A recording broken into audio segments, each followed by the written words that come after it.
जिस तरह एक गिरगिट होती है जो हर पेड़ को पौधों को देख के अपना रंग बदल देती है, ये पार्टी जो क्या कहते हैं जनता दल यूनाइटेड की जो पार्टी है, ये गिरगिट से भी कुमार जी की भारतीय जनता पार्टी में वापसी नहीं है।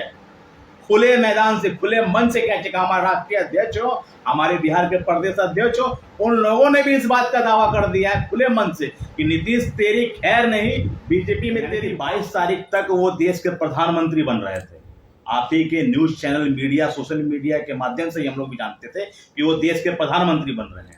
लेकिन इस बैठक के 2 दिन पहले उनके राष्ट्रीय अध्यक्ष ललन सिंह जी कहते हैं कि हमारे नीतीश कुमार जी प्रधानमंत्री नहीं बनना चाहते, वो सब दलों को एक करना चाहती पार्टी है भैया, कि दिन में कुछ और बोलते हैं, रात में उनके राष्ट्रीय अध्यक्ष कुछ और बोलते हैं, फिर तीसरे दिन कुछ और बोलते हैं। बिहार एक्टिविस्ट में आप सभी का स्वागत है। लगातार हम उस महाविपक्ष की बैठक को लेकर के, कवरेज को लेकर के लोगों की राय आपको सामने रख रहे हैं। साथ ही साथ जो जनप्रतिनिधि है, आज हमारे साथ अंकुर गुप्ता है, व्यावसायिक प्रकोष्ठ बीजेपी के जिला अध्यक्ष हैं, और साथ ही साथ जो दरभंगा नगर निगम के डिप्टी मेयर का चुनाव हुआ था उनके प्रतिनिधि भी हैं, और काफ़ी युवा है, बहुत सारे कामों में इनकी एक्टिविटीज दिखाई गई है। लगातार बात करेंगे कि एक मुस्कान जो राष्ट्रीय अध्यक्ष है आरजेडी के लालू यादव ने बड़े मंच पे सभी के बीच में किया, और सभी ने एक साथ फैसला किया कि जो संयोजक है नीतीश कुमार बनेंगे महाविपक्ष का। पीएम का चेहरा वो वक्त बताएगी। जरा हम जानना चाहेंगे कि आज बहुत सालों के बाद बहुत चर्चा चल रही है पूरे विश्व में कि लालू यादव ने सबको हंसाया फिर से एक मंच पे, तो क्या ये हंसी 2024 के लोकसभा चुनाव में बीजेपी को बहुत भारी पड़ेगी? क्योंकि एक रणनीतिकार, एक राजनीतिकार में लालू यादव की एक अच्छी पकड़ है, और जितने भी विपक्ष के नेता हैं उनके पास अगर कहें तो लालू यादव काफ़ी सम्मानित एक चेहरा, बीजेपी में भी काफ़ी लोग उनको सम्मानित करते हैं। आइए अंकुर गुप्ता से सीधे बात करते हैं। क्या कहेंगे, लालू यादव ने एक बहुत सालों के बाद हंसी और मंच पे हंसाया, पूरी दुनिया भी उनकी इस हंसी को देखी है। देखिए, उन्होंने हंसना चलिए एक सेहत के लिए अच्छा होता है, बीते हुए कल को याद करके हंसना एक अच्छी बात है। लालू यादव जी की हंसी, मुझे जहाँ तक ये मालूम चलता है कि उन्होंने इस बात को सुनकर याद करके हंसा कि आगामी 2019 में जो चुनाव हुई थी लोकसभा की, उसमें उनका खाता नहीं खुला था। हो सकता है कि बीते हुए कल को याद करके उनके अंदर से हंसी आ गई होगी कि उनके बेटे ने 2019 में खाता नहीं खोला, 2024 में क्या वही दिन फिर लौट कर तो नहीं आएगा, कहीं उनका खाता तो नहीं खुलेगा। हो सकता है इस बात को लेके वो अंदर ही मुस्कुराने लगे कि लोगों ने उसको प्रकाशित किया। यही मुद्दा, उसके अलावा कोई मुद्दा है नहीं। इस महाविपक्ष की बैठक को बीजेपी कैसे लेती है, आप कैसे देख रहे हैं? मैं तो भाई ऐसे देख रहा हूँ कि एक सामान्य परिवार का व्यक्ति जो अपने गरीबी की रूपरेखा को तैरते हुए अपनी मेहनत और लगन से आगे बढ़ा है, आज वो देश का यशस्वी प्रधानमंत्री बना हुआ है, और उसके विपक्ष में बिहार में बैठक होती है जिसमें 15 दल के जितने भी हैं, आप वहाँ की जनता से पूछ लीजिए कि सारे के सारे एक भी ये नहीं कह सकते कि उनका कॉलर सफ़ेद है। सारे के सारे जितनी भी पार्टियाँ थी उन सब के ऊपर भ्रष्ट का। भारत में एक भी पार्टी ऐसी नहीं है जिसकी कॉलर सफ़ेद है। आप अगर देख लीजिए तो मैं तुलना करता हूँ देश के श्री प्रधानमंत्री की, जो हमारे देश के प्रधानमंत्री अपने भारत का गौरव है, आप उनके ऊपर एक दाग लाकर दिखा दीजिए, उनको तो कोई दाग है। प्रधानमंत्री हैं भारत के। आज ये पूरे भारत के लिए सौभाग्य की बात है कि 70 साल से जो पार्टियां मिलकर राज कर रही थी भारत में, उन्होंने भारत को क्या दिया, भारत को किस ऊंचाइयों तक लेकर गया, भारत का मान सम्मान कहां बढ़ता था।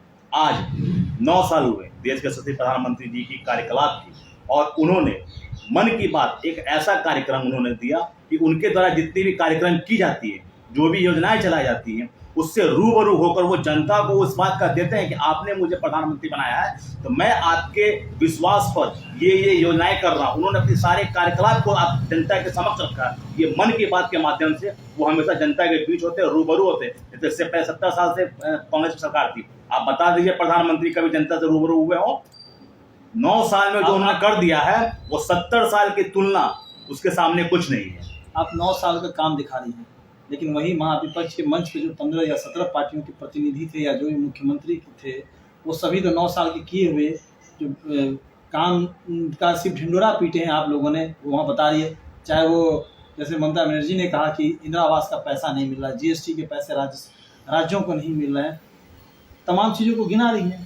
ममता बनर्जी क्या बोलेंगे, वो पहले अपने बंगाल को तो देख लें कि जो एक मेन रास्ता बना हुआ है रोहिंग्या मुसलमानों को भारत में प्रवेश करने का, उनको तो वो बढ़ावा दे रखी। वो अपनी वो हमारे देश के प्रधानमंत्री के खिलाफ क्या बोलेंगे, उनकी इतनी में क्षमता नहीं है कि वो उनके खिलाफ बोल सके। उनका कहना है कि वो तो काम भारत सरकार की जो BSF है, आर्मी है उनका, क्योंकि बॉर्डर की रक्षा कोई राज्य नहीं करती है, अब वो भी इंटरनेशनल बॉर्डर है। इंटरनेशनल बॉर्डर है, लेकिन वहां पर आदमी जिसकी सरकार रहती है वो इस चीज को जानती है कि कहां से कौन आ सकता है, कहां से कौन जा सकता है।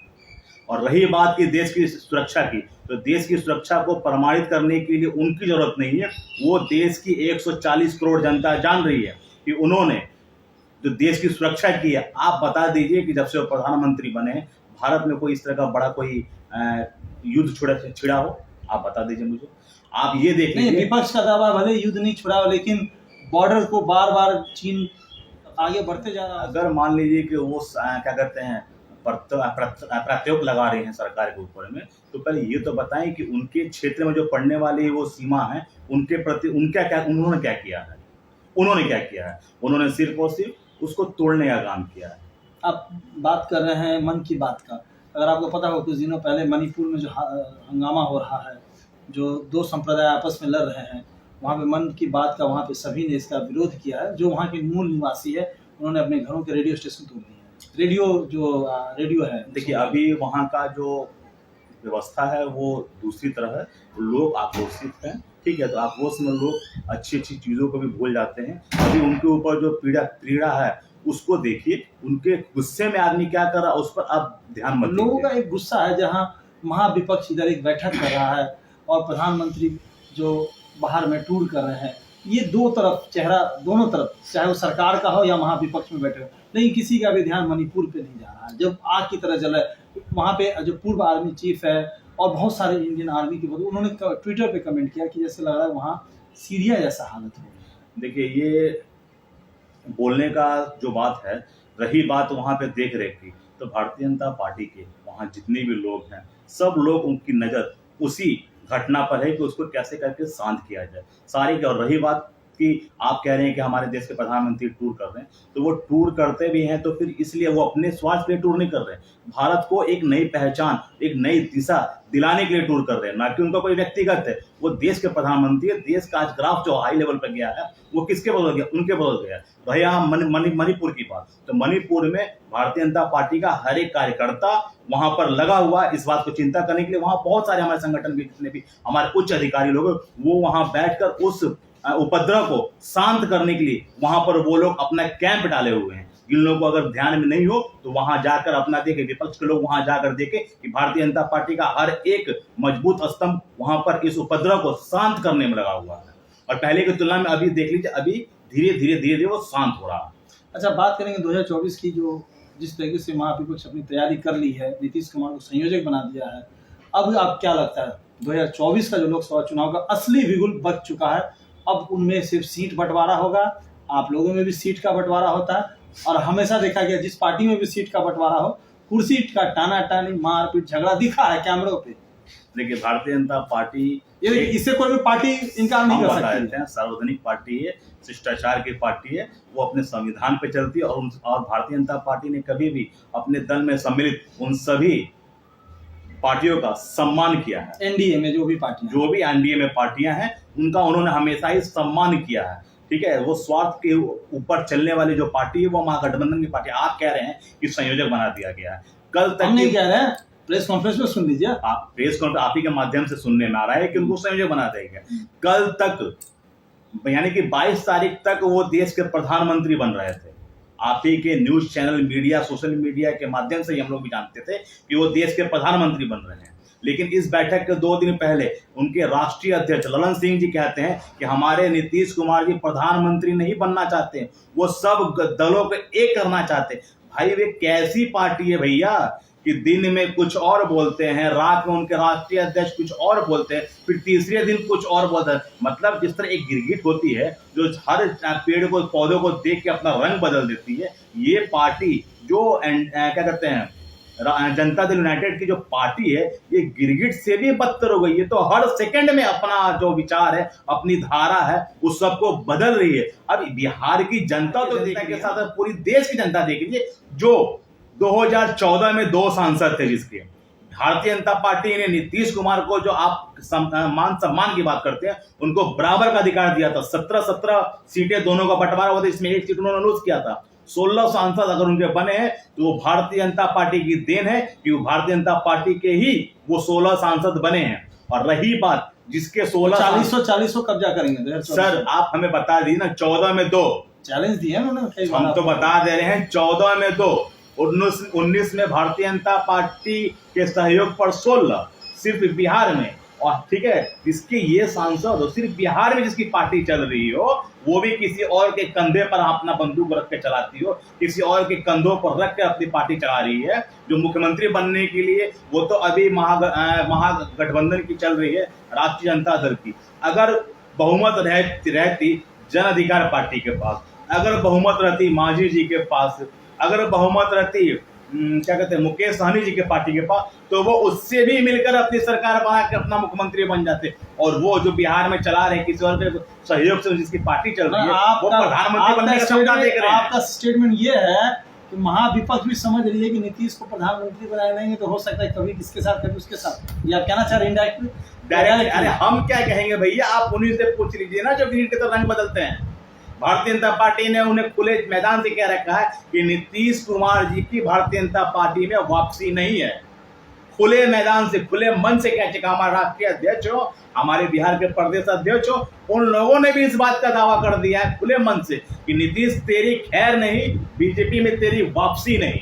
तो अब वो क्या करेंगे? आरजेडी के नेता दरभंगा की बहुत अच्छे से आप जानते होंगे, वो भी एक युवा है, प्रेमचंद भोलू यादव। उन्होंने कहा है कि उनकी जो हंसी है लालू यादव की, वो हंसी एक समझिए कि बिल्कुल है, बहुत भारी पड़ेगा। दिल्ली की गद्दी से 2024 में उन्हें उतार दिया जाएगा, जो वर्तमान में बीजेपी सरकार है। क्योंकि लालू यादव एक राजनीतिकार का ही एक कूटनीतिकार है। क्या नहीं लगता कि क्या मतलब सीबीआई का, ईडी का, जिस तरह से विपक्ष कहते हैं कि हमेशा वर्तमान केंद्र सरकार ने उसका उपयोग किया है, क्या उपयोग कम हो गया था लालू जी के इसमें? तो लालू जी की हंसी आ रही है। देखिए, बोलने के लिए जब कुछ नहीं रहता है तो लोग चाहता है कि मीडिया के सामने कुछ भी बल से बल बोल दे, कुछ भी बातों को रख दे। अरे सीबीआई, ईडी, इसका क्यों ढिंढोरा पीटते? जब बीजेपी पूर्ण बहुमत से जीतती थी तो आप उस वक्त डंका बजाते थे कि ईवीएम हैक कर लिया गया, ईवीएम हैक कर लिया गया, ईवीएम की बदली कर दी जा रही है। ये उस टाइम में ये ढिंढोरा पीटते चुनाव के टाइम।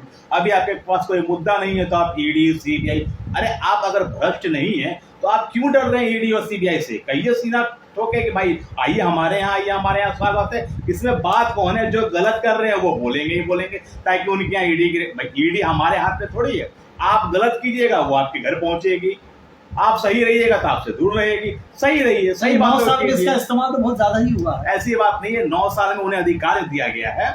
जो पहले 70 साल में उन्हें जो रोक कर रखा गया था कि पूरे भारत में कहीं भी कुछ होता रहे, वहां कोई देखने वाला नहीं था, वो लोग सिर्फ कुर्सियों की धूल बनी हुई थी। आज वो लोग गर्व से कहते हैं कि आज हमें पता चलता है कि हम ईडी के ऑफिसर हैं, हम सीबीआई के ऑफिसर हैं, हम इनकम टैक्स के ऑफिसर हैं। आज वो लोग कहते हैं कि नहीं, आज हमें सरकार ने अधिकार दिया है कि हम अपनी ताकत को दिखाएं, कि हम भी लगता है कि हम भी एक अधिकारी हैं। तो इस बात से तो वो गौरवान है। इस बीजेपी के यहाँ जाते हैं वो लोग, सब जगह जाते हैं, उनको कौन होता है? उनका जो काम है वो अपना काम कर रहे हैं, हमारा जो काम है हम अपना काम कर रहे हैं। चलिए, ये थे अंकुर गुप्ता।